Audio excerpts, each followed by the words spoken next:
Hello dear students, good morning और good evening सभी को। आप जब भी वीडियो देख रहे हैं ये आप लोगों को बता दें कि हम फिर से लेके आ गए हैं नए टॉपिक। यानी यहाँ पे हम देखने वाले हैं फिजियोलॉजी ऑफ डाइजेशन। ये है हमारे एनिमल फिजियोलॉजी का पहला क्लास। सारे बच्चे ध्यान से सुनेंगे। आज के लेक्चर क्लास के बाद हम रिपीट मोड में अपने 3 टॉपिक को लेके आ रहे हैं। पहला हमारा इकोसिस्टम, दूसरा हमारा फिजियोलॉजी और तीसरा हमारा बायोकेमिस्ट्री। ये जूलॉजी के 3 फंडामेंटल और जो पार्ट्स हैं वो रिलीज हो चुके हैं विनर क्लास की तरफ से।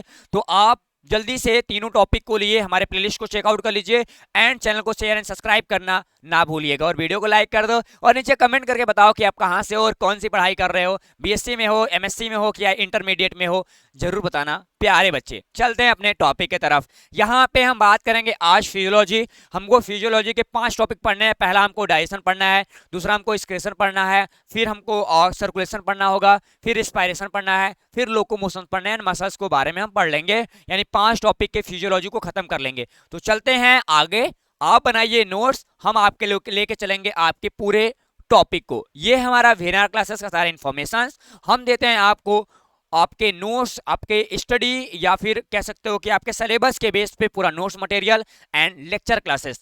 तो यहाँ पे क्वेश्चन मैं रिसीव कर रहा हूँ आज कि ताकि आपको पता चल सके कि आज के जो टॉपिक्स हैं उसमें हम डाइजेशन के साथ साथ और क्या क्या रिसीव करने वाले हैं। जैसे बोल रहा है यहाँ पे कि डिस्क्राइब डाइजेशन, यानी डिस्क्राइब यानी हमको कहीं ना कहीं बताना है। यहाँ पे क्या कर रहा है, कह रहा है describe digestion and absorption of proteins in mammals starting from oral cavity. यानी हमको स्तनधारियों के अंदर जो प्रोटीन का डाइजेशन होता है, प्रोटीन का पाचन और अवशोषण होता है, उसको बताना है, वर्णन करना है। और उसके साथ साथ वो भी वर्णन कहां से करना है, बकल कैविटी या ओरल कैविटी के आगे से। यानी जो हमारा माउथ होता है, माउथ के आगे प्रोटीन में होने वाले चेंजेस एंड उसके ऑब्जर्वेशंस के बारे में हम लोग इस क्लास में देखने वाले हैं। तो सारे बच्चे नोट्स बनाना नहीं भूलेंगे। ठीक, हो सकता है कि 1 घंटे का क्लास हो सकता है ऊपर भी जाए, पता नहीं कितना जाएगा, नहीं पता।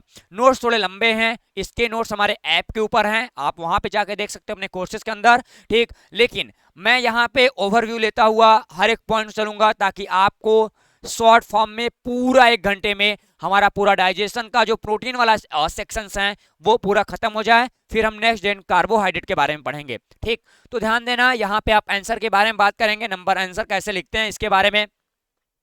देखो प्यारे बच्चों या प्यारे स्टूडेंट या प्यारे भाई बहन, यह ध्यान देना कि हम आहार में यानी जो हमारी दिन की डाइट्स होती है, क्या होती है, जो हमारी दिन भर की डाइट्स होती है या फिर हमारी जो डाइट्स होती है उसमें हम लोग कुछ घटक शामिल करते हैं, यानी कुछ कंपोनेंट्स लेते हैं। और हमारे कौन से कंपोनेंट्स होते हैं, वो हमारे डाइट्स में हमारा सॉल्ट होता है, विटामिन होता है, वाटर होता है एंड जो अदर हमारे जो स्मॉल वाटर सॉल्युबल मॉलिक्यूल्स होते हैं वो डायरेक्टली हमारे बॉडी में एब्जॉर्ब होते हैं। ठीक, कहाँ पे, डाइजेस्टिव ट्रैक के अंदर। तो ध्यान देना कि हम जब डिफरेंट टाइप्स की न्यूट्रिएंट मटेरियल को एब्जॉर्ब करते हैं, मतलब लेते हैं, ग्रहण करते हैं, अपने डाइट में लेते हैं, तो कुछ जैसे कुछ जो मटेरियल्स हैं वो डायरेक्टली हमारे बॉडी में क्या होते हैं, एब्जॉर्ब कर लिए जाते हैं। क्या, हमारे बॉडी में डायरेक्टली अवशोषित कर लिए जाते हैं। कौन कौन अवशोषित होंगे उसमें, सॉल्ट अवशोषित हो जाएगा तुरंत। उसके बाद विटामिन को हम डायरेक्टली रिसीव कर लेंगे हमारी बॉडी के जो सेंटाइनल पार्ट्स हैं। ठीक, और हम यहाँ पे क्या लेंगे, वाटर मॉलिक्यूल्स लेंगे। और जो अदर स्मॉल सॉल्युबल या वाटर सॉल्युबल मटेरियल है वो हमारी बॉडी डायरेक्टली क्या करती है, रिसीव कर लेती है। लेकिन सवाल होता है यहाँ पे कि जो बड़े मॉलिक्यूल्स हैं वो हमारी बॉडी रिसीव नहीं कर पाती, तो उनके बारे में हमको पढ़ना पड़ता है। तो ध्यान देना यहाँ पे। ठीक, तो कहता है कहाँ पे एब्जॉर्ब होगा, वो हमारा डाइजेस्टिव ट्रैक होता है, जो एलिमेंट्री कैनाल है वहां पे वो धीरे धीरे क्या होगा, एब्जॉर्ब हो जाएगा। हालांकि हम बात करें आगे कि हमारे बॉडी के अंदर जो जितने भी फ्रैक्शन हो रहे हैं, स्मॉल फ्रैक्शन ऑफ डाइट की बात करें या मेजर कंपोनेंट्स की बात करें, ठीक, हम अलग अलग तरीके से बात करेंगे। जितने भी बड़े मॉलिक्यूल्स होते हैं, कॉम्प्लेक्स मॉलिक्यूल्स होते हैं, कितने होते हैं, जितने भी कॉम्प्लेक्स मॉलिक्यूल्स होते हैं वो धीरे धीरे छोटे छोटे मॉलिक्यूल्स में चेंज होते हैं। क्या होते हैं, छोटे छोटे मॉलिक्यूल्स में चेंज होते हैं। और ये छोटे मॉलिक्यूल्स कौन कौन, मतलब बड़े मॉलिक्यूल्स कौन कौन होते हैं, कार्बोहाइड्रेट होता है, विटामिन होता है, सॉरी कार्बोहाइड्रेट होता है, फैट होता है, लिपिड होता है, प्रोटीन होता है। ठीक, ये हमारे कुछ बड़े मॉलिक्यूल्स होते हैं। जैसा यहाँ पे आपको कह रहा है कि कार्बोहाइड्रेट, प्रोटीन एंड फैट, ये 3 चीजों को हमको पढ़ना भी है और आज हम इसी प्रोटीन के बारे में पढ़ रहे हैं।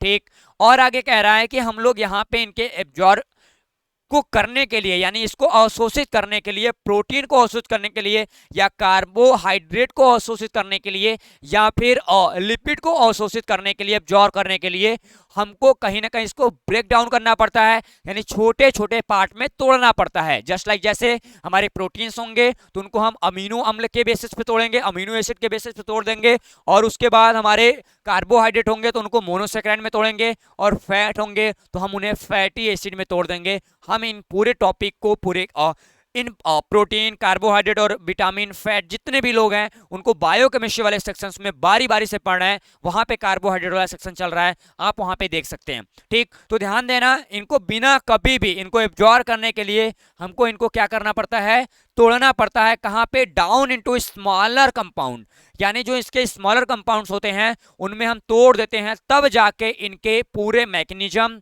को हम आगे बढ़ा पाते हैं, या फिर प्रोटीन, कार्बोहाइड्रेट एंड फैट को हम एब्जॉर्ब कर पाते हैं। ठीक, आगे देखो क्या कह रहा है, कह रहा है the digestive system is responsible for intake of food, यानी जो हमारा डाइजेस्टिव सिस्टम्स होता है, क्या जो हमारा डाइजेस्टिव सिस्टम्स होता है वो कहीं ना कहीं भोजन के सेवन के लिए, भोजन को ग्रहण करने के लिए क्या होता है, जिम्मेदार होता है। क्या होता है, भोजन को ग्रहण करने के लिए जिम्मेदार होता है। ये हमारा थोड़ा सा मटेरियल नीचे हो गया है, 1 मिनट थोड़ा सा इसको ऊपर कर लिया जाए ताकि हमको पीछे कितनी बार पलट के देखेंगे वो आपसे थोड़ा सा मजा नहीं आ पाता, तो डायरेक्टली बात करेंगे। तो यहाँ पे क्या कह रहा है कि जो डाइजेस्टिव सिस्टम्स होता है वो रिस्पॉन्सिबल होगा किसके लिए, भोजन को ग्रहण करने के लिए, यानी भोजन को पकड़ने के लिए हमारे पास होगा। अब इसके बाद कह रहा है कि यहाँ पे अल्टरनेशन टू ए स्मॉल, क्या ऐसा ही, to a simple and absorbable, ठीक, फॉर्म ड्यूरिंग इस process through it the different region of the alimentary canals, यानी कहने का मतलब इसका बड़ा सिंपल सा है कि जब हम लोग पूरे डाइजेस्टिव सिस्टम के अंदर जब हमारा पूरा भोजन चला आता है तो ये एक सरल विकल्प है कि आगे की ओर बढ़ते रहेंगे, और जो हमारा भोजन होता है वो विभिन्न क्षेत्रों से, यानी विभिन्न अलग अलग मीडियम, अलग अलग रीजन से होता हुआ आगे की ओर बढ़ जाता है। कहने का मतलब है कि जब हम भोजन को अपने माउथ से अंदर की ओर इंटेक कराते हैं तो वो धीरे धीरे ओरल कैविटी, फिर हमारे ओसोफेगस, फिर हमारे स्टमच, स्टमच से होते हुए हमारे पाइलोरिक वाल्व से होते हुए ड्यूडेनम के साथ साथ वो स्मॉल इंटेस्टाइन, फिर लार्ज इंटेस्टाइन में चला जाएगा। यानी इस पूरे प्रोसेस में बड़ा सिंपल तरीके से होता है, अलग अलग रीजन होता है, और इन अलग अलग रीजन्स में जो मटेरियल्स होते हैं, क्या होते हैं, जो मटेरियल्स होते हैं हम उनको क्या करते हैं, एब्जॉर्ब करते हैं। क्या करते हैं, देखो बोल रहे हैं ना, हम उनको एब्जॉर्ब करते हैं। कहाँ पे, डिफरेंट डिफरेंट रीजन में, किसके, एलिमेंट्री कैनाल के डिफरेंट डिफरेंट रीजन में, बोल रहा है कहाँ पे, एंड फाइनली जो एब्जॉर्वेशन होता है वो कहाँ पे होता है, जो हमारे ब्लड स्ट्रीम होते हैं वहां पे उनका फाइनली एब्जॉर्वेशन हो जाता है। क्या होता है, फाइनली एब्जॉर्वेशन हमारा हो जाता है, यानी जो चैनल, डिफरेंट डिफरेंट चैनल होते हैं, माइक्रोबिलाई होते हैं, वो हमारे न्यूट्रिएंट मटेरियल को एब्जॉर्ब करते हैं। एब्जॉर्ब करने के बाद डायरेक्टली वो ब्लड फ्लो में पूरा न्यूट्रिएंट मटेरियल दे देते हैं, और वहां हमारे जो ब्लड फ्लो हो रहा है हमारे बॉडी के सारे पार्ट में वो वहां तक चला जाता है। ठीक, आगे कह रहा है कि यहाँ पे आगे चल के वो क्या होगा, फ्रेगमेंटेशन होगा। क्या होगा, the fragmentation of food into ये यहाँ पे simpler form is called digestion, यानी कहीं ना कहीं हम लोग फ्रेगमेंटेशन करते हैं। क्या करते हैं, फ्रेगमेंटेशन करते हैं। कहाँ पे, विखंडन करते हैं अपने एलिमेंट्री कैनाल के अंदर। किस लिए, क्योंकि भोजन के बड़े मॉलिक्यूल्स को छोटे छोटे मॉलिक्यूल्स में हमको लगातार तोड़ना है, इसलिए ध्यान देना। आगे कह रहा है, यहाँ पे कह रहा है this is put into effect bye, यहाँ पे क्या कहता है, हाइड्रोलाइटिक एंजाइम, यानी ये पूरे प्रोसेस को तोड़ने के लिए, ब्रेक डाउन करने के लिए हमको क्या चाहिए, हमको एक हाइड्रोलाइटिक एंजाइम चाहिए। क्या चाहिए, हाइड्रोलाइटिक एंजाइम चाहिए। ये हाइड्रोलाइटिक जो एंजाइम्स होते हैं वो सीक्रेट होते हैं कहाँ से, एलिमेंट्री कैनाल से, एंड जो उससे लगे हुए जो सहयोगी ग्लैंड्स होते हैं उससे वो कहीं ना कहीं सीक्रेट होंगे। तो यहाँ पे दो चीजें आ गई मोस्ट इंपॉर्टेंट, कि हमारे पास जो हमारे भोजन को सही तरीके से इंटेक करने के लिए रिस्पॉन्सिबल होता है क्या, हमारा पूरा डाइजेशन सिस्टम। दूसरा कह रहा है कि हमारे डाइजेशन सिस्टम के जो एलिमेंट्री कैनाल है वो डिफरेंट डिफरेंट रीजन में डिवाइडेबल है, और ये डिफरेंट डिफरेंट रीजन अलग अलग मटेरियल को एब्जॉर्ब करने की कैपेसिटी रखता है। ठीक, आगे कह रहा है कि फाइनल तरीके से, और जो एब्जॉर्बेशन होता है वो अलग अलग चैनल में होता है। चैनल का मतलब होता है अलग अलग रीजन में होता है। कार्बोहाइड्रेट अलग जगह होगा, प्रोटीन अलग जगह होगा, और विटामिन अलग जगह होगा, फैट अलग जगह होगा, एंजाइम्स और बाकी जो हार्मोन्स और मिनरल्स हैं उनका और कहीं ना कहीं एब्जॉर्वेशन अलग जगह होगा। ठीक, हमारे जो ड्रग्स हैं, दवाएं हैं, उनका एब्जॉर्वेशन हमारे एलिमेंट्री के अंदर अलग पार्ट्स में होता है। तो यानी सारे जो पार्ट्स हैं, वाटर का एब्जॉर्वेशन अलग होगा, यानी सभी पार्ट्स का जो एब्जॉर्वेशन है वो अलग अलग होते हैं। ये चीज आप ध्यान रखिएगा। ठीक, आगे कह रहा है कि जब एब्जॉर्वेशन का फाइनल पार्ट निकल जाता है, फाइनल रिजल्ट निकल जाता है, तो वो पूरे पूरे जो न्यूट्रिएंट मटेरियल होते हैं वो कहाँ, ब्लड स्ट्रीम यानी रक्त वाहिनियां जो होती है उनमें वो चले जाएंगे। एंड जाने के बाद वहां पे जो हमारे भोजन मालिक्यूल्स होते हैं उनको हम लोग सिंपल फॉर्म में तोड़ देते हैं। उस प्रोसेस को जब सिंपल में तोड़ते हैं उसको खंडन कहते हैं हिंदी में, ऐसे हम लोग क्या बोलते हैं, फ्रेगमेंटेशन बोलते हैं। आगे बोल रहा है इनको तोड़ने के लिए सबसे मोस्ट इंपोर्टेंट चीज होता है जो IMP करके आप डाल दीजिएगा इसको, कि हमको क्या चाहिए, हाइड्रोलाइटिक एंजाइम चाहिए। कौन सा चाहिए, हाइड्रोलाइटिक एंजाइम चाहिए। ये हाइड्रोलाइटिक बहुत मोस्ट इंपोर्टेंट एंजाइम्स होते हैं। ठीक, और ये सीक्रेट होते हैं कहां से, हमारे एलिमेंट्री कैनाल से, एंड हमारे जो एलिमेंट्री कैनाल के जो सहयोगी ग्लैंड्स होते हैं, ग्रंथियां होती हैं, उनसे वो लगातार सीक्रेट होते हैं। ये चीज आप ध्यान रखिएगा। अब बात करते हैं हम पिक्चर्स की। क्या बात करते हैं हम लोग, पिक्चर्स की बात करते हैं कि आखिरकार हम लोग पिक्चर्स को कैसे और रिप्रेजेंट करें। यहाँ पे एक सिंपल तरीके से पिक्चर लिया गया है, शायद आपको अच्छे तरीके से विजुअल हो पाएगा।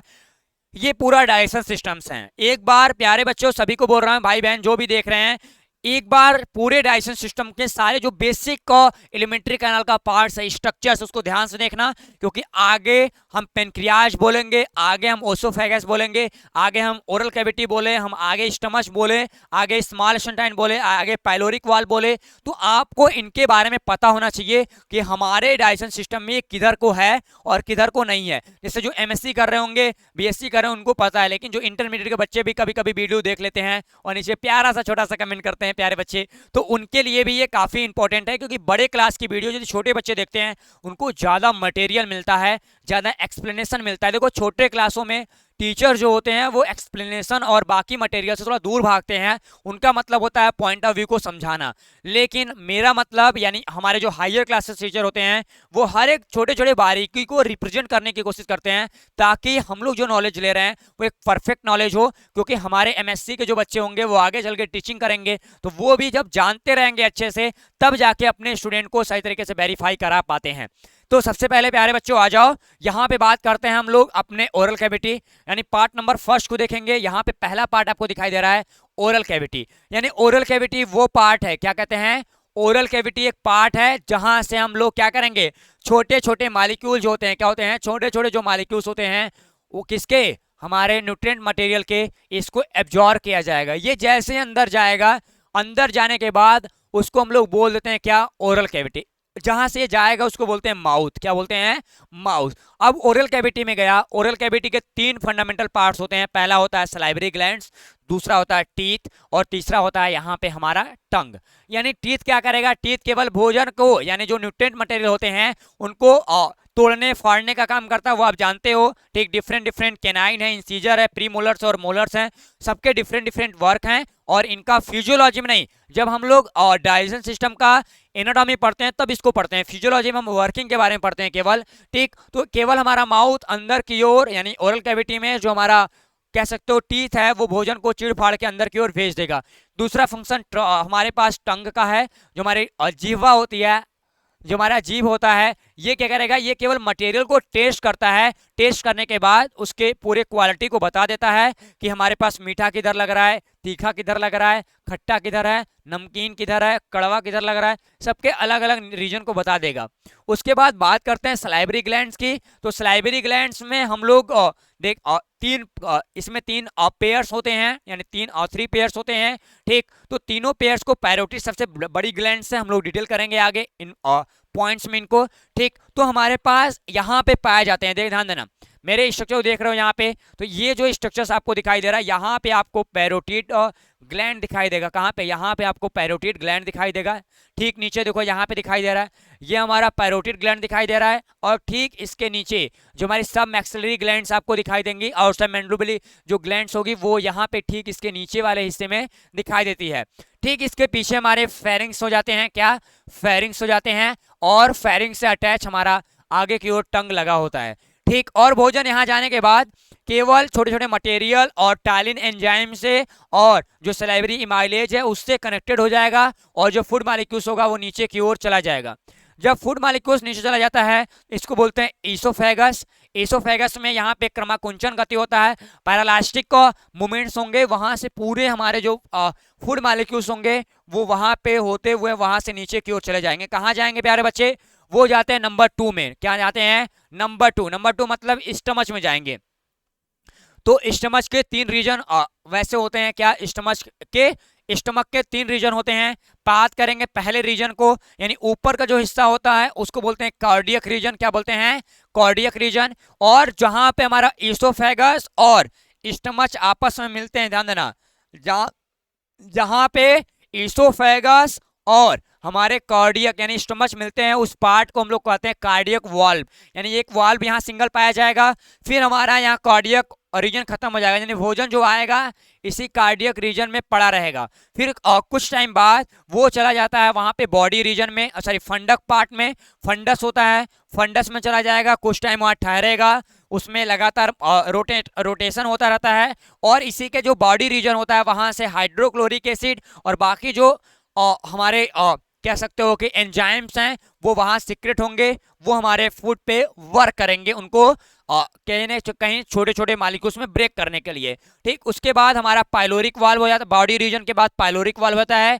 पाइलोरिक वाल्व यहाँ पे पाया जाएगा और पाइलोरिक वाल्व से ही, ध्यान देना, पाइलोरिक वाल्व जहां पे खत्म होता है वहां से ड्यूडेनम स्टार्ट होता है। यानी स्टमच और हमारी छोटी आती यानी स्मॉल इंटेस्टाइन, यानी स्टमक और स्मॉल इंटेस्टाइन के बीच में एक पाइलोरिक वाल्व होता है और ये पाइलोरिक वाल्व ड्यूडेनम के पास पाया जाता है। ठीक। इसी पाइलोरिक वाल्व के पास से हमारा पेनक्रियाज लगा होता है और यहाँ पे एक छोटी सी डक्ट होती है, पेनक्रियाटिक डक्ट, जहां से इंसुलिन और ग्लूकेगॉन और जितने भी हमारे बाइल जूस होते हैं, ठीक, कहाँ से? गॉल ब्लैडर से निकलने वाला जो बाइल जूस होता है वो इसी ड्यूडेनम वाले हिस्से में आके जुड़ जाता है और इन पार्ट्स को हम लोग कहते हैं कॉमन डक्ट। क्या? Common bile duct. Common bile duct का मतलब होता है जहां पे पेनक्रियाटिक डक्ट और बाइल डक्ट आपस में मैच करते हैं, उस पार्ट को यानी उस डक्ट को हम लोग कॉमन बाइल डक्ट के नाम से जानते हैं। फिर ड्यूडेनम आगे की तरफ बढ़ेगा और आगे चल के क्या बना जाएगा? स्मॉल इंटेस्टाइन को बना लेता है। स्मॉल इंटेस्टाइन 3 रीजन में बटे होते हैं, ड्यूडेनम, जुजनम और इलियम। ठीक। जो जुजनम है हमारे पास, ठीक, वो पूरा ये जो जिगजैग मोशन होता है उसको जुजनम बोलते हैं और लास्ट हमारा छोटा सा पार्ट यहाँ पे लार्ज इंटेस्टाइन से लग जाता है, उसे हम इलियम का इंडिकेशन देते हैं। फिर जो इलियम होता है वो हमारे रेक्टम से लग जाएगा और रेक्टम वाले पार्ट से लगते हुए यानी हम चले जाएंगे कहाँ पे? लार्ज इंटेस्टाइन में। कहाँ चले जाएंगे? लार्ज इंटेस्टाइन में। और लार्ज इंटेस्टाइन का जो ऊपर की ओर होता है उसे हम क्या कहते हैं? असेंडिंग कोलन कहते हैं। क्या कहते हैं? असेंडिंग कोलन, मतलब ऊपर की ओर की जो हमारी बड़ी वाली लार्ज इंटेस्टाइन उनकी बात कर रहा है। फिर उसके बाद ये ट्रांसफर कोलन आ जाता है। ठीक। और इसी में जो नीचे की ओर आएंगे तो इसको डिसेंडिंग कोलन कहते हैं और इस वाले पार्ट्स को क्या? इस वाले पार्ट्स को हम लोग क्या बोलते हैं? रेक्टम बोल देते हैं और लास्ट में हमारा एनस आ जाता है। तो ये रहा कुछ ओवरव्यू। किसका ओवरव्यू रहा? हमारे पूरे डाइजेशन सिस्टम का। हम आगे ये प्यार से देखना, स्क्रीनशॉट करना होगा, कर लेना। आगे इनके बारे में हमको डिटेल पढ़ने हैं। इनको पोजीशंस हमने देख लिया कि कौन कहाँ होते हैं, कैसे होते हैं। अब आगे हम इनके फंडामेंटल पार्ट्स को देखेंगे कि कैसे ये लोग काम कर रहे हैं और कैसे नहीं कर रहे हैं। बात करेंगे यहाँ पे पहले पार्ट्स की। नंबर फर्स्ट हम लोग यहाँ पे स्टार्ट करने वाले हैं डाइजेशन इन माउथ। क्या करने वाले हैं? डाइजेशन इन माउथ, यानी जो हमारा माउथ होता है उसमें कैसे डाइजेशन होता है इनकी बात करेंगे। कह रहा है कि वेन यानी जब हम लोग भोजन को क्या करते हैं, ठीक, हम लोग टेकन करते हैं यानी ग्रहण करते हैं, कहाँ पे? अपने माउथ के अंदर। तो वहां पे हमको वहां पे धीरे धीरे चेंज होता हुआ दिखाई देता है। क्या? जब हम लोग भोजन को अपने माउथ के अंदर ग्रहण करते हैं तो ठीक उसे चबाया जाता है या चबाना हम लोग शुरू कर देते हैं और दांत और जो जीभ होते हैं और जो मांसपेशियां होती हैं वो मुख की चारों तरफ, खासकर हम टंग की बात करेंगे, जो टंग होता है वो पूरे भोजन को जीभ के मतलब माउथ के चारों ओर वो लगातार क्या करता है? रोटेट करता हुआ दिख जाता है। जैसा आप कर रहे हैं, अभी सुबह सुबह खाना खाए होंगे तो आपने देखा होगा। ठीक। यानी हम लोग यहाँ पे टंग और माउथ के यानी मूव कराएंगे कहाँ पे? Moved around the mouth by the tongue and by the muscles ठीक, यानी मसल्स की सहायता से यानी टंग की सहायता से हम लोग क्या कराएंगे, उसको मूव कराएंगे कहाँ पे, अपने पूरे वैकल कैविटी के अंदर। ठीक, और इसे हम लोग आगे की ओर प्रसारित होने के लिए छोड़ देते हैं। क्या, आगे की ओर प्रसारित होने के लिए छोड़ देंगे, लेकिन उससे पहले यहाँ पे हम लार लगाएंगे। क्या लगाएंगे, लार, यानी टाइलिन एंजाइम। और धीरे धीरे जो टाइलिन एंजाइम्स होते हैं वो धीरे धीरे वहां पे डाइल्यूट होगा, डाइल्यूशन होगा, और डाइल्यूशन करने के बाद वहां पे सलाइवरी इमाइलेंस लगाएंगे। क्या लगाएंगे, सलाइवरी। देखो सॉफ्ट मॉसेस बोल रहा है, सॉफ्ट मॉसेस हम करेंगे और उसे रेडी करेंगे डाइल्यूशंस के लिए आगे की ओर। ठीक, लेकिन उससे पहले यहाँ पे टाइलिन एंजाइम और बाकी चीजों को हम वहां पे लगा देंगे अपने सलाइबा में। यानी हम लोग कहीं ना कहीं उसे सॉफ्ट मॉइस्ट करने के लिए, यानी भोजन को नरम करने के लिए किसका यूज करेंगे, सलाइबा का यूज करेंगे, ताकि उसको डाइल्यूट किया जाए। क्या किया जाए, यहाँ पे इसको बोलते हैं, और ठीक, और इसको हम लोग डिगुलेशन बोलते हैं। क्या बोलते हैं यहाँ पे, डिगुलेशन यानी डिगुलेशन, कैसे, हाँ, डिगुलेशन बोलते हैं। और तो इनको हम करने के लिए आगे तैयार कर लेंगे, तो और यहाँ पे हमारे सलाइबा ऐड हो जाएगा। आखिरकार भैया ये सलाइबा क्या है, बोलता है सिक्रेशन ऑफ सलाइबा, यानी सलाइबा का सिक्रेशन कहाँ हो रहा है, कह रहा है the flow of saliva is controlled by. ठीक, यहाँ पे हम लोग कहीं ना कहीं जो सलाइबा होता है वो कंट्रोल होता है पैरासिनेप्टिक, जो हमारी मसल्स, सॉरी, पैरासिनेप्टिक जो हमारी नर्वस सिस्टम्स होती है उसके द्वारा इसका कंट्रोल किया जाता है। तो प्यारे बच्चे, तो ध्यान देना, सिनेप्टिक एंड पैरासिनेप्टिक जो नर्व होती है, मोस्ट इंपोर्टेंट टॉपिक है ये। आप एकदम करके आईएमपी कर लीजिए, या फिर ये एमसीक्यू के लिए मोस्ट इंपोर्टेंट और टाइप होता है कि हमारी जो सलाइबा होती है वो उसे कौन सा नर्व सिस्टम कंट्रोल करता है। तो आप ध्यान दीजिएगा, सिनेप्टिक एंड पैरासिनेप्टिक मोस्ट इंपोर्टेंट है, नोट करो milord. Section number, class number physiology के 2 से नोट किया जाए, क्या क्लास नंबर 2 से नोट किया जाए कि पैरासिनेप्टिक एंड सिनेप्टिक जो नर्व होते हैं वो सलाइबा को कंट्रोल करते हैं। नोट हो गया, ये आपको इंपॉर्टेंट हो सकता है, ये सीएसआर नेट में आपको पूछा जा सकता है, एंड आपके एलटी ग्रेड में या एमएससी एग्जामिनेशंस में, आपके बोर्ड एग्जामिनेशंस में कहीं भी ये क्वेश्चन बड़ा प्यारा सा है, ये पूछा जा सकता है। और नॉलेज बेसिस के लिए तो ये 10 में 10 नंबर इसको दिया जा सकता है। तो synaptic and para synaptic nerve होते हैं जो कहीं ना कहीं इसके फ्लो को कंट्रोल करते हैं, और ये ऑटोनॉमिक कंट्रोल होता है। कैसा होता है, ऑटोनॉमिक कंट्रोल होता है। और ये पूरा जो पार्ट्स होता है, यानी पूरा जो टू वे होता है, क्या होता है, टू वे होता है।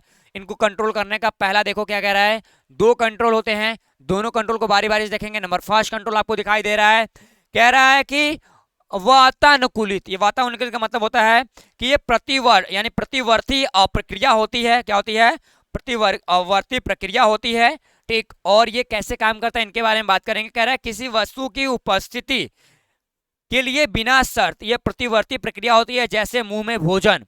यानी कहने का मतलब है आप बोलना चालू करोगे, क्या ध्यान देना, आप बोलना चालू करोगे, आपके अंदर सलाइबा बनना स्टार्ट हो जाएगा। ठीक, यानी जो सिनेप्टिक और पैरासिनेप्टिक नर्व हैं वो सलाइबा वहां से सीक्रेट करने के लिए इजाजत दे देंगी। आप भोजन लेना, भोजन ग्रहण किया अपने बकल कैविटी के अंदर, भोजन आया, माउथ के अंदर भोजन आया, वो कहीं ना कहीं सलाइबा वहां पे सीक्रेट होने लगेगा। यानी ये स्वाभाविक है, ऑटोनॉमिक कंट्रोल वहां पे है, और इस ऑटोनॉमिक कंट्रोल को कहीं ना कहीं कंट्रोल करता है हमारा सिनेप्टिक और पैरासिनेप्टिक नर्व। ये चीज आप ध्यान रखिएगा। ठीक, और ये इमिडिएटली बात करें, जैसे ही बच्चा जन्म लेता है, क्या बच्चा जैसे ही जन्म लेता है ठीक उसके बाद, ठीक इमिडिएटली आपके बर्थ के इमिडिएटली बाद देखा जाता है कि वो लगातार ये जो नर्व होते हैं वो सप्लाई करना शुरू कर देते हैं, एक्टिवेट हो जाते हैं। कभी कभी पूछे कि पैरासिनेप्टिक नर्व कब एक्टिवेट होते हैं, तो आपको बताना होगा कि जो पैरासिनेप्टिक नर्व होते हैं वो आफ्टर बर्थ, यानी बर्थ के ठीक तुरंत बाद एक्टिव हो जाते हैं और माउथ में ढेर सारा लार बनाना शुरू कर देते हैं। ठीक, आगे बोल रहा है कंडीशनल की बात करें, कह रहा है कि कंडीशन होती है कि हम पिछले अनुभव से सीख सकते हैं। क्या, पिछले अनुभव से हम सीख सकते हैं, यानी 10 साल की जिंदगी हो गई, 10 साल की जिंदगी में यदि मैंने ऐसा कोई काम किया है कि या फिर ऐसा कोई भोजन लिया है जहाँ पे हमारे कहीं ना कहीं न्यूट्रिएंट मटेरियल की ज़्यादा जरूरत होती है, वहाँ पे ज़्यादा लार आएगा। न्यूट्रिएंट मटेरियल को या फिर जो भोजन है उसको चबाने के लिए कम लार चाहिए तो कम लार आएगा। यानी धीरे धीरे कहीं ना कहीं हमारी जो ब्रेन होती है उन चीज़ों को धीरे धीरे कंट्रोल करना सीख जाती है कि इस आदमी को इस चीज़ों के लिए इतनी सलाइवा की जरूरत पड़ती है, वो धीरे धीरे उतना आपको सीक्रेट करने लगेगा। और ये अनुभूति कैसे होगी? वो विशेष गंध के अनुसार, यानी जो हमारी अलग अलग स्मेलिंग कैपेसिटी है, स्मेलिंग कैपेसिटी के बेसिस पे ये धीरे धीरे हमारा जो सिनेप्टिक एंड पैरासिनेप्टिक नर्व होते हैं वो धीरे धीरे काम करना शुरू करते हैं। दूसरा, हमारे टेस्ट के बेसिस पे कुछ हम अच्छा खाएं, जैसे गुलाब जामुन, याद आ रहा है, रसगुल्ला, राजभोग, जलेबी, ठीक, ये कुछ ऐसी मिठाइयां हैं जिसका नाम सुनते ही हमारे पूरी बगल कैविटी में सलाइवा का सिक्रेशन बढ़ जाता है। ठीक ठीक, क्या सलाइवा का सिक्रेशन बढ़ जाता है? उसका मतलब क्या है? क्योंकि यहाँ पे पैरासिनेप्टिक और सिनेप्टिक जो नर्व होते हैं वो एक्टिवेट हो जाते हैं तुरंत। ठीक, और कभी कभी कुछ लोगों में, क्या कभी कभी कुछ लोगों की बात कर रहा हूं, कुछ लोगों में जो बचपन से ही ये दोनों नर्व सिस्टम अनकंट्रोल कंडीशंस में होते हैं, क्या होते हैं? अनकंट्रोल कंडीशन में होते हैं। और अनकंट्रोल कंडीशन होने की वजह से जो बच्चे होते हैं वो लगातार लार उनके माउथ से लगातार सलाइवा बाहर की ओर निकलता रहता है। तो आप उन्हें पैरासिनेप्टिक एंड सिनेप्टिक जो नर्व है वो ठीक हो जाती हैं, कंट्रोल करना शुरू कर दें तो अपना काम शुरू हो जाएगा। ठीक, ये चीज़ आप ध्यान रखिएगा। ठीक, और कहते हैं ना कि मुंह में पानी आ गया, मुंह में पानी आने का मतलब है कि कहीं ना कहीं आप पहले से ही ऐसा चीज देख सकते हैं। जैसे हमको यदि गुलाब जामुन से नफरत है, ठीक, हम उसको घृणा करते हैं, हमारा जो हाइपोथैलेमस कंट्रोल पार्ट्स हैं वो गुलाब जामुन को कहीं ना कहीं रिसीव नहीं करता, हमारे जो नर्व सिस्टम्स हैं यानी सिनेप्टिक एंड पैरासिनेप्टिक नर्व हैं वो आगे सलाइवा को सप्लाई नहीं करने देंगे और हमारे माउथ में सलाइवा नहीं बनेगा। ठीक, और कुछ लोगों में यदि गुलाब जामुन को पसंद है तो नाम सुनते ही, स्वाद को सुनते ही, ठीक, उनका नाम लेते ही जो आपके हाइपोथैलेमस कंट्रोल पार्ट्स हैं वो जैसे मेमोरी ग्लैंड्स हमारी एक्टिव होंगी, वैसे ही पूरा कंट्रोल हमारी सिनेप्टिक और पैरासिनेप्टिक नर्व हमारे सलाइवा पे लगा देती हैं। ठीक, ये चीज आप समझ चुके होंगे। ठीक, आगे देखो, आगे हम लोग कहें, यहाँ पे धीरे धीरे हम लोग देखते हैं कि, ठीक, आगे देखो क्या कह रहा है नंबर अगले, यहाँ पे कंपोजिशन हमने देख लिया कब ये कैसे कंट्रोल होगा। कंपोजिशन में बोल रहा है saliva secreted into the mouth by 3 pair salivary glands, यानी जो सलाइवा का सिक्रेशन होता है वो 3 पेयर सलाइवरी ग्लैंड्स होता है। मैंने पहले ही बता दिया था। इसमें पैरोटिड है, कैसा? पैरोटिड सबसे बड़ी ग्लैंड्स होती है और ये 50 से ऊपर % को एरिया बनाती है। जब एनाटॉमी आपको पढ़ाऊंगा तो डिटेल पढ़ाऊंगा, डोंट वरी, चिंता मत करा। यहाँ पे सब मैंडुबुलर है, ठीक, उसके बाद यहाँ पे सब मैंडुबुलर बात करेंगे और यहाँ पे सब मैक्सिलरी होता है। क्या होता है?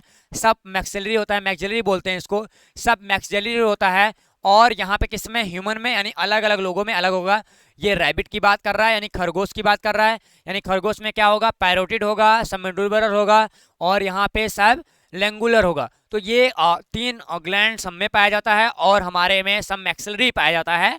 ठीक, ये चीज आप ध्यान रखिएगा। और इनमें बात करेंगे कौन कौन सा कंपोजिशन होता है इनके सलाइवा में। पहला वाटर होता है, 99% यहाँ पे वाटर देखने को मिल जाएगा। और यहाँ पे हम बात करेंगे ऑर्गेनिक सॉल्ट, यानी 0.2% ऑर्गेनिक सॉल्ट मिलेगा। इसमें नमक मिल जाएगा, NaCl मिल जाएगा, क्या मिल जाएगा? NaCl मिल जाएगा। और यहाँ पे KCl मिल जाएगा, यहाँ पे सोडियम हाइपोफॉस्फेट मिल जाएगा, कैल्शियम कार्बोनेट मिल जाएगा, कैल्शियम फॉस्फेट, और यहाँ पे पोटेशियम साइनाइड, आइसोसाइनाइड के भाव में मिल जाएंगे। ठीक, ये कुछ ऑर्गेनिक सॉल्ट्स होते हैं जो आपको सलाइवा के अंदर देखने को मिल जाते हैं, तो याद करना बड़ा इंपॉर्टेंट है। आगे म्यूकस मिल जाएगा, इसमें हमारे ग्लाइकोप्रोटीन्स होते हैं, मोस्ट इंपॉर्टेंट है, ये याद रखना बेटा, ये बहुत इंपॉर्टेंट है, MCQ के लिए पूछता रहता है। प्यारे बच्चे देखो, मेरा क्लास करोगे तो एक चीज है कि आपको छोटे छोटे पॉइंट सीखने के लिए मिलेगा। ठीक, यदि जानना है, देखो क्लास खत्म करना है तो आप किसी का वीडियो देखिए, ध्यान देना, क्लास खत्म करना है तो आप किसी का वीडियो देखिए। यदि क्लास को या फिर टॉपिक को जानना है, अच्छे से जानना है, तो हम अपने चैनल को रिकमेंड करते हैं, क्योंकि पहले कैसे पढ़ाते तो नहीं पता, वो शुरुआत के दिन थे, सीखते थे आपके साथ, लेकिन अब माँ सरस्वती का कृपा है कि धीरे धीरे बहुत कुछ सिखाया। आपने भी कमेंट करके बताया कि सर यहाँ पे नहीं ऐसे होगा, और आज माँ सरस्वती का देन है कि यहाँ तक हम आपके साथ डिजिटली आ चुके हैं। तो कहीं ना कहीं हमारा और कहीं ना कहीं मेहनत और आपका प्यार लगातार बना था, जिससे हम यहाँ पे आ चुके हैं। जाते वहाँ पे आपको बेहतर से बेहतर एजुकेशन देने की कोशिश करते हैं। तो ध्यान देना, कभी कभी पूछता है कि म्यूकस में कौन सा प्रोटीन होता है, तो म्यूकस में ग्लाइकोप्रोटीन होता है, ठीक। और aided by the glands in mouth, यानी ये माउथ की जो ग्लैंड्स होती है वहां से ये ऐड हो जाती हैं। बात करेंगे एंजाइम से, तो यहाँ पे टाइलिन एंजाइम, क्या, ptyalin enzyme and salivary amylase, and यहाँ पे बैक्टीरियो, क्या बोलता है, बैक्टीरियोलाइटिक एंजाइम एंड आइसो, क्या, लाइसोजाइम एंजाइम, और ढेर सारे जो हमारे लाइपेज एंजाइम होते हैं वो देखने को मिलता है। देखो बचपन में टीचर क्या कहता था मेरे को, कहता था कि बस बस तू रहने दे बेटा, बस एक ही चीज पाता है, वो होता है टाइलिन एंजाइम। वो भी चले सर, टाइलिन एंजाइम पढ़ाते कैसे थे और किताबों कैसे देते, दूसरा सब ठीक से देबे नहीं करते थे, लिखते थे टाइलिन, TYALIN। हम कहते थे पी हमको मिला, हम कह के ये क्या है, तो बोले ये भैया ये साइलेंट वर्ड है, ये हिंदुस्तान में जो अंग्रेज आया था ना वो अलग ढंग से आए थे, जब मन करता है जब किसी को साइलेंट कर देते हैं, ठीक। तो यहाँ पे जो पी था वो साइलेंट वर्ड था, और ये टाइलिन, ध्यान देना, पहला हमारे पास क्या हो जाएगा, टेक, ठीक, पहला हमारे पास टाइलिन एंजाइम, दूसरा हमारे पास लाइब्रेरी माइलेज, और तीसरा बैक्टीरियोलाइटिक एंजाइम, क्या, यहां से ध्यान देना, तीसरे नंबर पे हमारे हो जाएंगे बैक्टीरियोलाइटिक एंजाइम, चौथे नंबर पे लाइसोजाइम, और पांचवें नंबर पे हमारे लाइपेज हो जाएंगे, ठीक। और ध्यान देना, वर्क की बात करें, टाइलिन जो होता है वो बैक्टीरिया, यानी बैक्टीरिया को कम करता है, और जो सलाइवरी माइलेज होता है वो भोजन को मीठा बनाता है, और जो हमारे कार्बोहाइड्रेट होते हैं उनको मोनोसैकेराइड में तोड़ने की कोशिश करता है, और जो बैक्टीरियोलाइटिक है डायरेक्टली बैक्टीरिया को हिट करता है। लाइसोजाइम माइक्रो ऑर्गेनिज्म या माइक्रोबेस, जो इन मतलब जो हमारे बॉडी के लिए ऐसे माइक्रो ऑर्गेनिज्म जो हमारे बॉडी के लिए अच्छे नहीं है, हार्मफुल हैं, यूजफुल नहीं है, उनको वो मार देता है, खत्म कर देता है। और यहाँ पे लाइपेज, इनका काम तो आप जान ही रहे हो, ठीक। Function of saliva, function of saliva की बात करेंगे तो हम बात करते हैं नंबर फर्स्ट डाइजेशन की। तो सलाइबा जो होता है वो डाइजेशन में बड़ा मस्त काम करता है, सबसे मस्त होता है इनका यहाँ पे स्टार्च शिफ्टिंग एंजाइम, यानी इनके अंदर स्टार्च शिफ्टिंग एंजाइम होता है जो स्टार्च को अलग अलग तोड़ने का काम करता है। दूसरा सलाइवरी माइलेज, ठीक, इसमें टाइलिन सबसे बेस्ट चीज है, ठीक। सलाइवरी माइलेज में टाइलिन करता क्या है, ये यहाँ पे स्पेशली जो पॉलीसेकेराइड्स होते हैं उसको चेंज करता है ओलिगोसेकेराइड्स में, क्या, पॉलीसेकेराइड को ओलिगोसेकेराइड में चेंज कर देता है। और जो ओलिगोसेकेराइड्स में सबसे मोस्ट इंपॉर्टेंट होता है माल्टोज, ठीक। और ये माल्टोज क्या है, ट्राइसेकेराइड्स, क्या, ट्राइसेकेराइड्स होते हैं, और धीरे धीरे चल के आगे छोटे छोटे अपने ब्रांचेज में इसको तोड़ दिया जाता है। ये चीज आप ध्यान रखिएगा।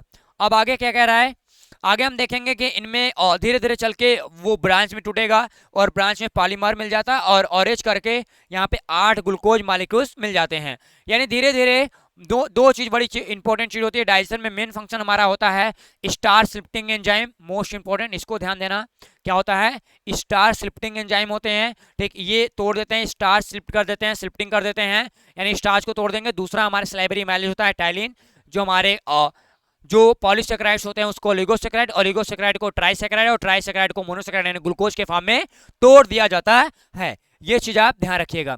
और यहाँ पे बात करते हैं दूसरा हमारे पास फूड का फंक्शन है, क्या है, भोजन की स्लेहन, यानी हम कहीं ना कहीं भोजन को नरम करने का काम करते हैं, यानी भोजन को चिकनाहट देते हैं, जिससे आगे उसको निगलने में कहीं ना कहीं हमको निगलने में सुरक्षा प्रदान होती है, और हमको आराम महसूस होता है। और मैक्सिमम जो मास है न्यूट्रिएंट मटेरियल का, वो हमारे इसोफेगस के अंदर जा सकता है, ठीक। आगे देखो, यहाँ पे हम प्रोटेक्ट करते हैं माउथ कैविटी को, यानी हम लोग माउथ कैविटी की सुरक्षा भी करते हैं, जैसे, ठीक, बुक्का श्लेष्मा रक्षा की, ठीक।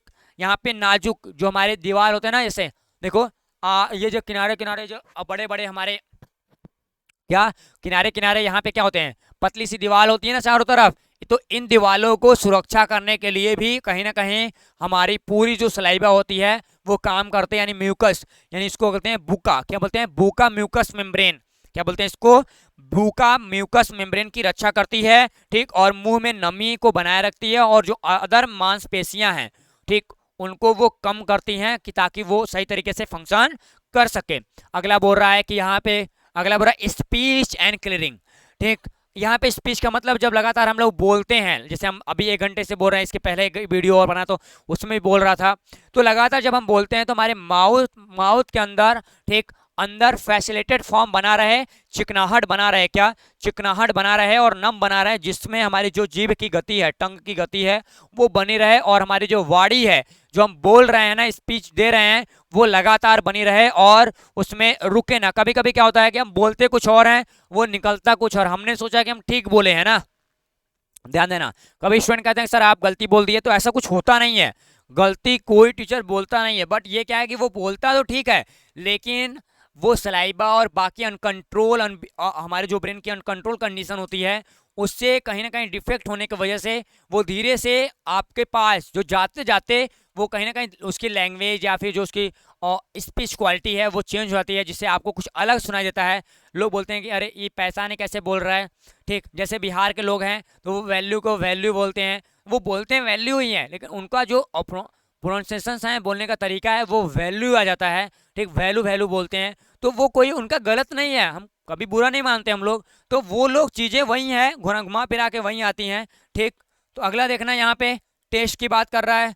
टेस्ट में सबसे बेस्ट चीज़ है कि हमारे टेस्ट बर्ड होते हैं, हमारे टंग के अंदर टेस्ट बर्ड्स होते हैं, और वहाँ पे ढेर सारे जो पार्टिकल्स यानी फूड के जो पार्टिकल जैसे ही जाते हैं वो कण उत्तेजित हो जाते हैं और वो वाटर में घुले हुए मटेरियल्स को पता लगाते हैं। यदि आप सूखा हुआ पदार्थ खाते हैं, क्या सूखा हुआ कोई पदार्थ खाते हैं, तो सूखे हुए पदार्थ को यानी ड्राइड मटेरियल्स को कभी भी आप चख नहीं सकते, पता नहीं चल सकता जब तक वो डाइल्यूट ना हो, यानी बिना डाइल्यूट का आप किसी भी मटेरियल्स को पता नहीं कर सकते। उसके पीछे रीजन है कि हमारे टंग के ऊपर पाए जाने वाले जितने भी टेस्ट बर्ड होते हैं, क्या टंग के ऊपर पाए जाने वाले जितने भी टेस्ट बर्ड होते हैं, यदि वो लोग एक्साइटेड नहीं होंगे तो वो कोई भी टेस्ट की जानकारी किसी को भी नहीं देंगे। ये चीज आप ध्यान रखिएगा, ठीक। आगे बोल रहे हैं यहाँ पे एंटीबैक्टीरियल एक्शन, यानी एंटीबैक्टीरियल एक्शन का मतलब क्या होता है, जो सलाइबा होता है वो एंटीबैक्टीरियल का काम करता है। यहाँ पे लाइसोजाइम एंजाइम होता है, और लाइसोजाइम एंजाइम दूसरा ऐसा एंजाइम है ना कि किसी को छोड़ता नहीं है, बाहर से आए हुए जितने भी बैक्टीरिया हैं वो सबको धीरे धीरे क्या कर देगा, खत्म कर देता है, और उनकी कोशिका भित्ति यानी जो सेल वॉल होती है उसको पूरी तरीके से वो नष्ट कर देती है। ये चीज ध्यान रखना कि जो एंटीबैक्टीरियल एक्शन है हमारे सलाइबा का, वो मोस्ट इंपॉर्टेंट पार्ट है कि वो धीरे से उसको क्या कर देगा, खत्म कर देगा, यानी तोड़ने की पूरी कोशिश करेगा, ठीक। आगे बोल क्या रहा है कि लाइसोजाइम एंजाइम क्या कर रहा है, बैक्टीरिया के जो सेल वॉल होता है उसको तोड़ देता है, और तोड़ने के बाद बैक्टीरिया क्या होता है, टाटा फिश, यानी काम उसका खत्म हो जाएगा, उन्हें मार जाता है, और उसे मारने के बाद उसे उचित जगह हमारे भोजन में, मतलब हमारे जो एलिमेंट्री कैनाल है, एलिमेंट्री कैनाल में उसको उचित जगह ठहराते हुए हम लोग बाद में जब एक्सक्रीशन करते हैं, अपना पुट्टी करते हैं, तो उसको बाद में बाहर निकाल देते हैं, ठीक। अगला है, ठीक, यहाँ पे आगे देखो कह रहा है यहाँ पे हमारे पास कि इन ह्यूमन अबाउट लगभग 1.5 लीटर यानी 1500 ml of saliva in secreted per day, यानी दिन भर में लगभग 1.5 लीटर सलाइबा हमारे बॉडी में सिक्रेट होता है। कितना, 1.5 लीटर सिक्रेट होता है, और ये लार आसानी से सिक्रेट होता रहता है, और ये कंडीशनल वे में होता है। कैसा होता है, कंडीशनल वे में होता है। इसको एग्जाम्पल में आपने एक देखा होगा, पावलेव दिया होगा इसमें शायद, ठीक। हाँ, यहाँ पे पावलेव एक्सपेरिमेंट किया गया था, या एक्सपीरियंस के वजह से, क्या, जैसा कि पावले के अनुभव में दिखाया गया था, पावले एक साइंटिस्ट से, उन्होंने अपने अनुभव में दिखाया कि मनुष्य को सही गंध, यानी सही गंध मतलब स्पेशल स्मेलिंग और स्पेशल स्मेलिंग एंड टेस्ट के वजह से कहीं ना कहीं जो भोजन के लार होते हैं यानी सलाइबा होता है वो मैक्सिमम 150, क्या यहाँ पे 1500 मतलब 1500 ml हमारे पास और सलाइबा धीरे धीरे सिक्रेट होता है। अगला आएगा निगलना, ठीक। क्या होता है, निगलना। निगलना कैसे कहते हैं, अब हमारे पास पूरा मटेरियल आ गया है, क्या पूरा मटेरियल आ गया है, अब हम लोग धीरे धीरे प्रतिवर्ती प्रक्रिया करेंगे और भोजन को अंदर निकालेंगे, जिसको बोलते हैं ट्राइजोमिनल। क्या बोलते हैं, जोमिनल। तो ट्राइजोमिनल जो पार्ट्स है, क्या है, ट्राइजोमिनल, यहाँ पे फेरिंजल बोलते हैं इसको, ये वेगस, क्या बोलते हैं, vagus nerve. Most important fact है, बहुत ध्यान से पढ़ा रहे हैं आपको, ठीक, ध्यान देना कि हमारा जो निगलने का प्रोसेस है, यानी अभी तक हम लोग भोजन को माउथ में घुमा रहे थे और उसके टेस्ट को पता कर रहे थे और उसके डिफरेंट डिफरेंट पार्ट को तोड़ रहे थे, बट यहाँ पे हम लोग क्या कर रहे हैं, यहाँ पे हम देख रहे हैं कि कैसे कौन सा मटेरियल है, अब हम लोग उसको निगल के अंदर इसोफेगस में कैसे डालें। देखो सलाइवा को सिक्रेट तो सिनेप्टिक एंड पेरिसिनेप्टिक नर्व करते थे, लेकिन अब निगलने वाले प्रोसेस को तो और दूसरा कंट्रोल करेगा ना। तो इसमें क्या कह रहा है, ये हमारे पास जो इम्पल्स होते हैं, क्या होते हैं, इम्पल्स होते हैं। इम्पल्स का मतलब होता है जो आवेग होता है वो कैसे होता है, और यहाँ पे ट्राइजोमिनल क्या बोलते हैं इसको, ट्राइजोमिनल जो इम्पल्स होता है उसको दो नर्व कहीं ना कहीं क्या करते हैं, दो नर्व इसको कह सकते हो कंट्रोल करते हैं। उसमें हमारा पहला जो नर्व होता है क्या होता है, पहला नर्व होता है उसको बोलते हैं ग्लासोफेरिंजल। तो ध्यान देना, फर्स्ट नर्व जो हमारा है उसको बोलते हैं यहाँ पे ग्लासोफेरिंजल, और दूसरा नर्व जो होता है उसको बोलते हैं वेगस। क्या बोलते हैं, वेगस नर्व। तो ये दो नर्व होते हैं, और इस नर्व से एक इम्पुल्स निकलता है जिसको हम लोग क्या बोलते हैं यहाँ पे, और ट्राइजेमिनल नर आवेग की बात करते हैं। ठीक, इसके वजह से जो हमारे भोजन होते हैं, भोजन 3 बार चबाने के बाद हम धीरे से निगल जाते हैं, जानबूझ के निकले या फिर वो निगल जाता है। कभी कभी आप न चाह के भी, ध्यान देना, कभी कभी आप न चाहते हुए भी भोजन को निगल जाते हैं। ठीक, लेकिन कई बार कुछ लोग इसको नियंत्रित कर लेते हैं और कुछ लोग नियंत्रित नहीं कर पाते हैं। और भोजन को निगलने की 3 अलग अलग प्रोसेस होती हैं, 3 अलग अलग विधियां होती हैं, और ये पूरी जो एक्टिविटी है ये रिलैक्सेशंस हैं। ठीक, ऑटोमेटिक कंट्रोल होता है, ये चीज ध्यान देना। कुछ लोग इसको कंट्रोल करते हैं और कुछ लोग कंट्रोल नहीं करते हैं, तो ध्यान देना। ठीक, तो यहाँ पे नंबर फर्स्ट क्या कह रहा है, 3 स्टेज होते हैं। नंबर फर्स्ट कह रहा है द फूड, ठीक, यानी जो भोजन मटेरियल है, ठीक, वो बोलस के ऊपर, यानी भोजन के बोलस के ऊपर की ओर गति करके ये ठीक जो हमारी क्या होती है हमारी, देखो यहाँ पे आप फिगर देखो थोड़ा सा, ठीक, ये देख रहे हो ना, ये फेरिंग्स, यानी यहाँ से मटेरियल थोड़ा सा ऊपर जाता है और ऊपर से होता हुआ, ठीक, भोजन थोड़ा सा ऊपर जाएगा और ऊपर से होते हुए फेरिंग्स में घुस जाएगा। कहाँ पे, फेरिंग्स में घुस जाएगा। तो ध्यान देना, ये थोड़ा सा बैक डाउन जाएगा, पीछे की ओर जाएगा, और पीछे की ओर गति करके ग्रसनी के ठीक पीछे चला जाएगा, और तालु ठीक थोड़ा सा ऊपर, यानी जो हमारा ऊपर का बकल कैविटी है, ठीक, वो ऊपर उठ जाता है। और ऊपर उठने के बाद यहाँ पे जो नोसोफेरिंग्स होता है या नोजोफेरिंग्स होता है, वो उसका जो दरवाजा होता है वो क्लोज होता है। इसको क्लोज करने के लिए हमारे पास क्या होती है, एपिग्लॉटिस होती है, वो क्लोज कर देगा। और उसी समय जो हमारा पूरा वॉइस बॉक्स होता है जिसको स्वर तंत्र कहते हैं, वॉइस बॉक्स भी हमारा नीचे की ओर दब जाता है। ठीक, सॉरी, नीचे की ओर नहीं, वॉइस बॉक्स भी ऊपर की ओर उड़ जाता है, ध्यान देना। ठीक, उसी समय जब हमारे नोजोफेरिंग्स बंद होते हैं तो हमारा जो वॉइस बॉक्स होता है उसको ऊपर की ओर बंद हो जाता है। और ठीक जो एपिग्लॉटिस होता है, क्या होता है, एपिग्लॉटिस होता है, एपिग्लॉटिस हमारे और नोजोफेरिंग्स को बंद कर देता है। क्या कहता है, नोजोफेरिंग्स को बंद कर देता है। और जो हमारे पूरी स्वर तंत्र होती है ना, ठीक, वॉइस बॉक्स होती है, उसको भी धीरे से बंद कर दिया जाता है। ठीक, दूसरा कह रहा है यहाँ पे कि हमारी जो बोलस है, क्या है, बोलस है, कहता है कि यहाँ पे कंट्रक्टिव मसल्स जो होती है, क्या होती है, इसको कंट्रक्टिव, हाँ, आगे चलो, हो गया, ठीक है, ठीक है, कर लो कर लो कर लो, फिर बता रहा हूं। एप्लीकेशन के बच्चों को सभी को शुक्रिया कि आप इतने लोग आए हैं और आज की क्लास को देख रहे हैं। और ये क्लास हमारे यूट्यूब पे भी जाएगा। ठीक, ये क्लास हमारे यूट्यूब पे भी जाएगा, हम दोनों बच्चों को लगातार देख रहे हैं। चले, हो गया। तो यहाँ पे हम क्या बात कर रहे हैं, दूसरे पॉइंट को देखेंगे। दूसरे पॉइंट हमारे पास एक स्पेशल मसल्स होता है, और ये स्पेशल मसल्स के संकुचन दिखा रहा है, जिसको हम लोग क्या बोलते हैं, यहाँ पे कंट्रक्शन होगा मसल्स में। और ये कंट्रक्शन मसल्स के होते हैं ये हुए ही जो बोल्ट को, यानी जो बोलस है, बोलस की अग्रसनी है, वो पकड़ लेगा, और हमारे पास जो हमारी पूरी भोजन मालिक्यूल्स यानी फूड होगा वो नीचे की ओर चला जाएगा। ये चीज आप ध्यान रखिएगा। ठीक, अब हम लोग पढ़ते हैं यहाँ पे गैस्ट्रिक जूस। किसकी बात करेंगे, कल हम बात करेंगे गैस्ट्रिक जूस की। तो गैस्ट्रिक जूस के क्लास को हम लोग कल देखेंगे इसके पॉइंट 2 में, यानी फेज नंबर 2, क्या, क्लास नंबर 2 इस क्वेश्चन का, उसमें हम लोग डिटेल करने वाले हैं इस पूरे पॉइंट्स को। तो कल मिलते हैं ठीक अपने इसी टाइम पे इसी वीडियो के दूसरे पार्ट के साथ। तब तक के लिए आपसे विदा लेते हैं। जय हिंद।